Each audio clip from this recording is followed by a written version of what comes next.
主后2025年12月25日，每日圣安宫读经，应听指名。圣经咱做来听读，约翰一书第3章19节到24节。对安尼，咱知咱属真理，咱若受良心责备，伫上帝面前，咱会当安稳自在，因为伊的心比咱的心搁较宽大，伫逐项拢知。亲爱的朋友，咱的良心若无甲咱责备，咱伫上帝面前就通勇敢，毋免惊。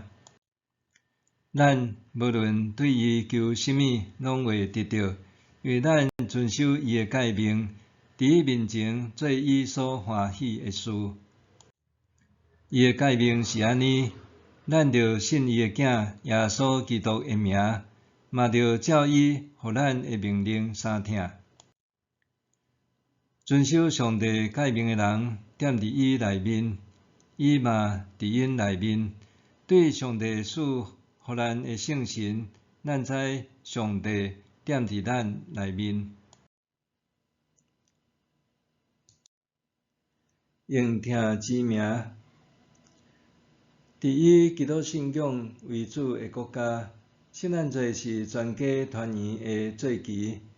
就算亲像美国 NBA 这种讲求票房的职业篮球，伫平安暝也袂安排比赛行程，通好互球员、教练、工作人员拢会当转去甲厝里的人团聚。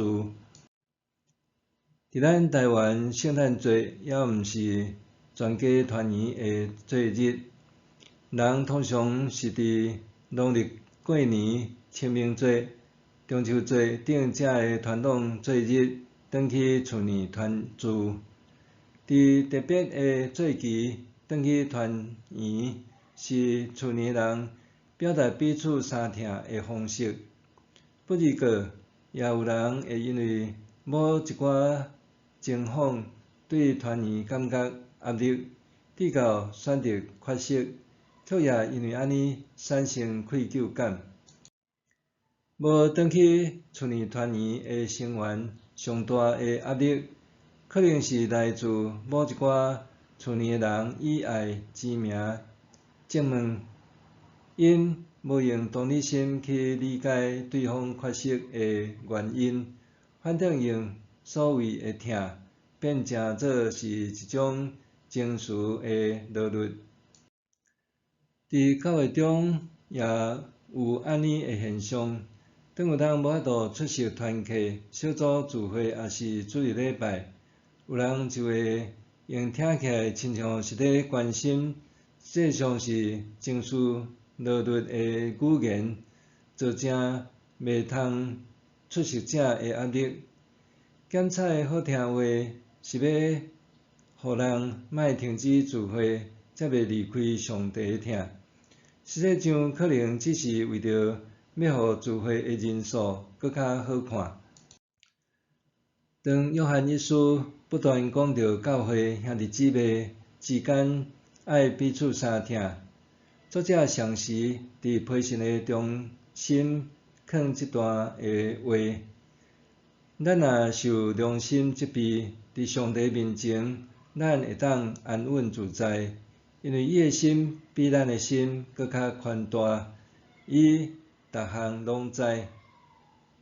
真明显，伫教会中，就算谈论彼此相疼，也有人焦虑家己无法度实践，就良心自责。约翰讲到，好嘢人看到兄弟姊妹欠缺，若疑心毋察，要安怎讲伊疼上帝呢？这话无毋对，总是若断章取义解说，可能互拄着为前途拍拼的人感觉愧疚，若像着先帮衬别人，毋是先照顾好家己。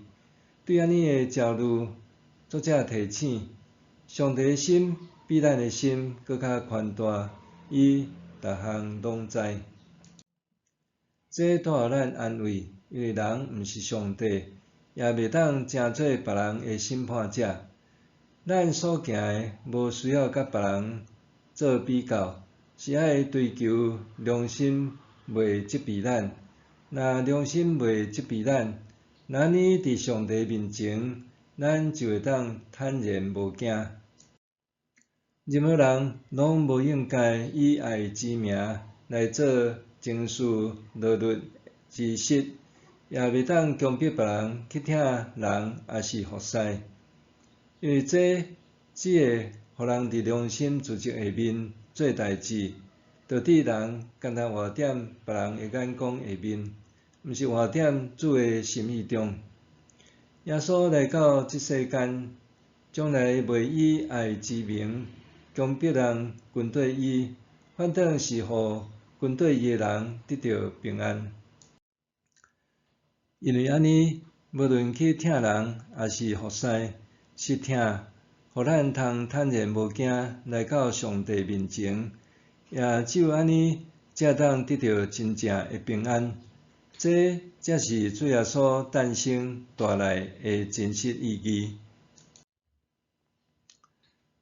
默想伫生活中，也是伫教会内，我捌以爱之名进行情绪勒索，搁必须别人去听人，也是服侍无？若假使安尼，我捌受对待，感受会安怎？伫生活中，也是伫教会内，我捌以爱之名进行情绪勒索，搁必须别人去听人，也是服侍无？若假使安尼，捌受对待，我的感受会安怎？咱来祈祷，上主啊，你是至善的上帝，我需要活踮你的旨意下面，毋是活踮伫别人的眼光下面，也无应该强迫别人按照我的想法行做。愿洞察一切的你，互我伫咧跟对你和服侍你的道路，得到平安甲喜乐。奉主的名求，阿们。愿上帝赐福你身心灵拢永行平安。